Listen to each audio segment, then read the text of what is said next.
Alrighty guys, hello from Phoenix, Arizona. I know this is very different from home, but I wanted to make a little review, or tour, whatever you want to call it, on my rental for the week.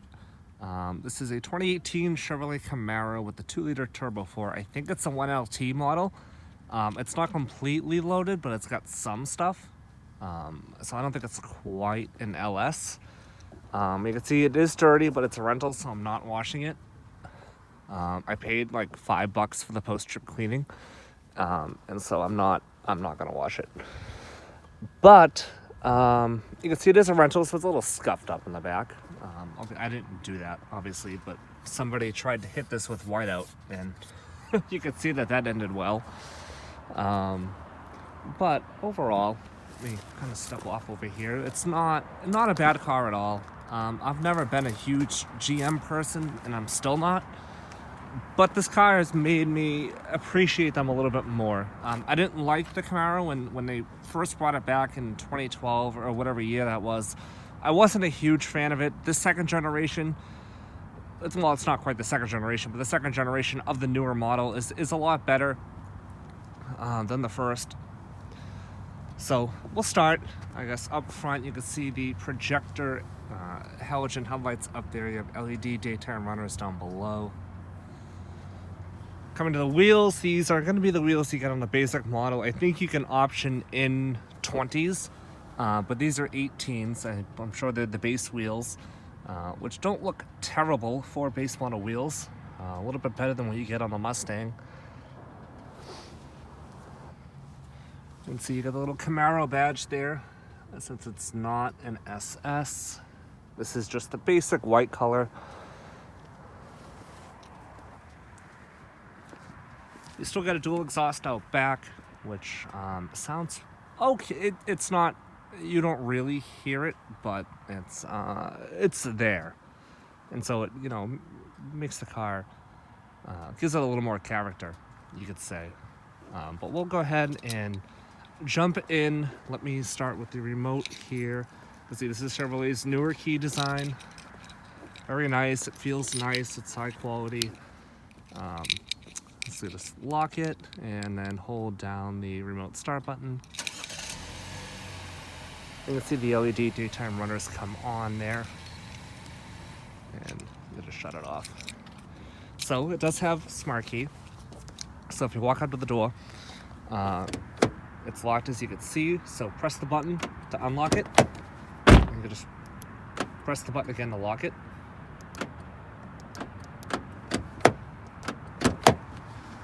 This does just have the standard black cloth interior with the gray accents. I'm not a cloth interior person at all, but I like these seats, I have to say. I took this car up to Sedona, Flagstaff, all that. I put about 1,200 miles on it, give or take. We'll look in a minute. But it's been a great car for a rental. Let me shut the door here. This is like a little one-lane road. You can see the back seat. You can't expect much. It's a coupe convertible. After all, you don't buy these cars for the back seat. You do have an 8-way power driver seat, which is nice. And like I said, they're very comfortable. Just enough bolstering, plenty of thigh support. Really, really nice. Hopping in, you do sit very, very low in here. That is apparent from the time you step in. It did take a little bit of getting used to, just because I'm 6'5", so I'm in the lowest seating position, but I still sit up pretty high, and I can barely see over the hood. So this is about eye level for me right now, and I can just barely see over the hood. This little double cowl thing in the gauge cluster kind of gets in the way, but I got used to it. So with the smart key, you do have push button ignition over here, so just foot on the brake, button to start. You can tell there's not much sound there. That's because it is a 4-cylinder. It's the 2-liter turbo 4. More on that later on. So starting off on the door panel, you can see that the door handle comes to hand really, really nice. You have the lock and unlock up there. Power windows down here. They are automatic, but they're a little weird. So you have to press this button over here, and this controls the back windows, which are automatic. And then if you press it again, oh no, I lied. Okay, so like I said, these windows are kind of weird. They're automatic, at least the rear ones are. The front ones are not automatic up unless you have the top up. I'll show you that. So the top button is over here. If you close this, so you can see the top coming over now.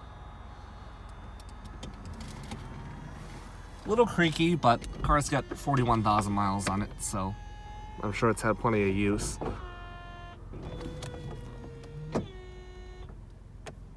And it is nice that it's just that. There's no clips over here or anything like that. You can see.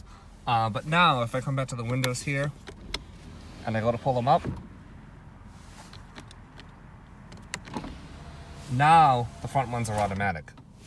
So I don't know. I don't quite understand that. But it's whatever. Let me put the top back down, just because it's so nice here. You can see it doing its thing.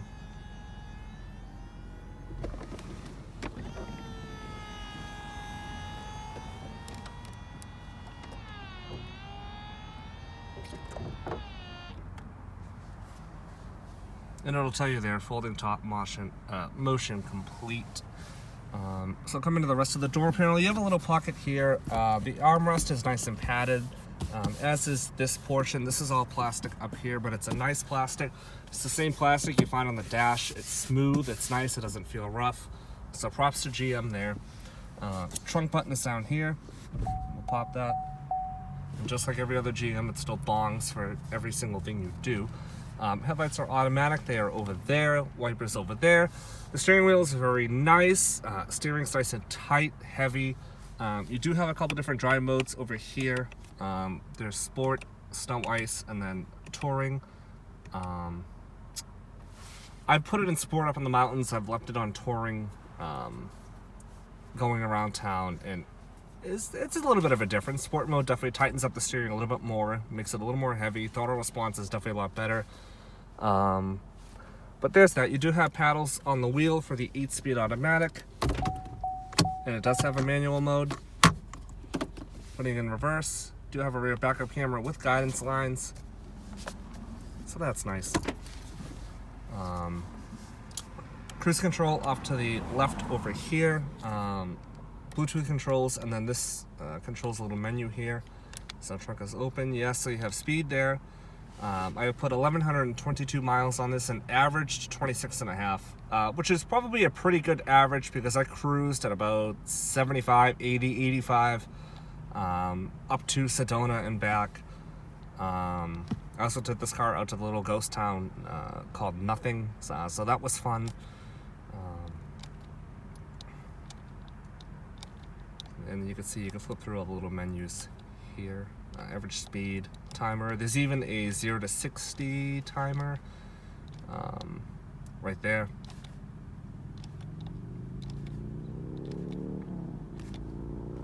So that's all very nice. Audio controls are down here. I got used to this. When I first got in this, I was kind of annoyed because I kept trying to push these, but you actually pull them back. So that took a little bit of getting used to, but you know, that comes with time. The steering wheel is a flat bottom. It's a very nice steering wheel. It's thick. It tries to be sporty. It is, I would say so.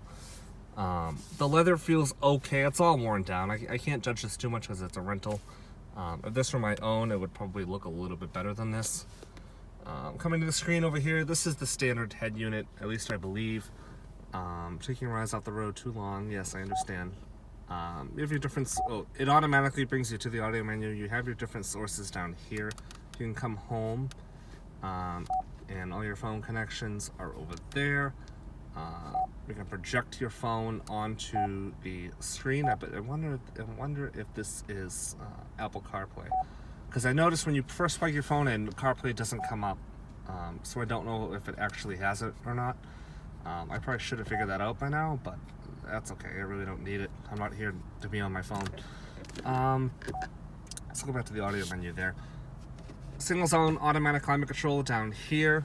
Your temperature controls are with these little dials that surround the fence, which I think is a nice touch. If they feel really nice, they don't feel cheap. Along with the, the rest of the buttons in here feel fairly nice. So I've complained about that with GM in the past, as have a lot of other people. But I have nothing to complain about here.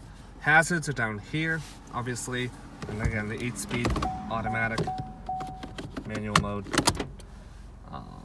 Excuse the melted coffee. Your electronic parking brake is over here. Shut it off.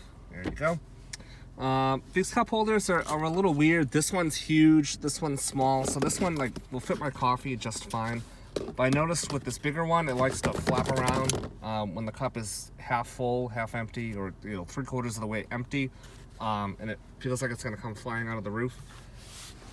It doesn't happen if you put it in that smaller one. The armrest is like a leather covering, has a leather covering.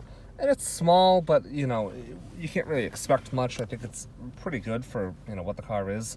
I don't like the location of the USB ports. I don't know why. GM's not the only one who does this. I don't know why manufacturers put them all the way in here. It's kind of a pain in the ass to plug it in. But that's whatever. And then you have the glove box over here, which is a really good size. The auto-dimming frameless rearview mirror up top with OnStar. I don't know what happened here. I don't know if this is a quality issue or it's because of rental, or because it's a rental, but I don't know. The car has been a rental its whole life. It has on the temp tags, I can show you guys, but it says Hertz Rental Sales on the temporary tag, so that's obviously where the guy got it from. I guess I will show you guys the trunk. We will pop the hood.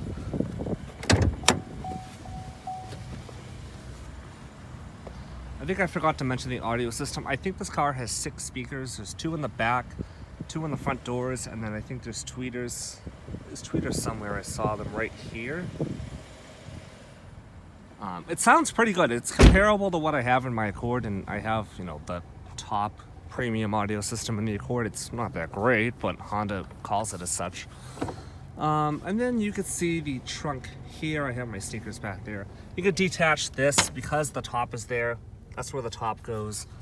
I'm not gonna bother putting the top up and down again just to demonstrate how much cargo room there is, but it's a pretty good amount. You can see the tips are all black from the turbocharger. And then we will come up front and take a look under the hood here.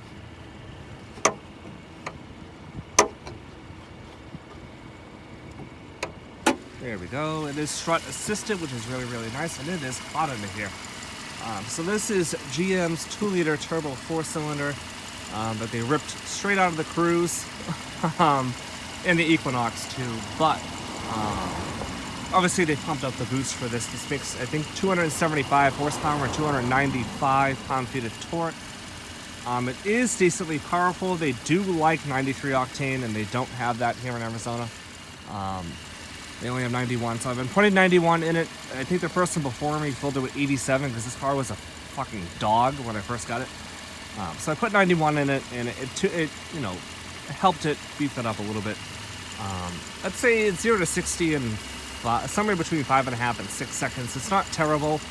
I'm just not a fan of forced induction. I never have been, and this is kind of confirmed that I like a nice linear power band. This is great around town because you push it a little bit, you get that little rush of boost, and you're on your way. But up on the mountains and stuff, it kind of struggles a little bit, and then it sounds like a 4-cylinder too, which is never really a good thing. GM does a decent job of masking it. They do, if you put the car in sport mode, they do induce some sound through the speakers. But that is about it. And I think that's gonna do it for the Camaro. If you guys have any other questions, concerns, comments, definitely drop them down below.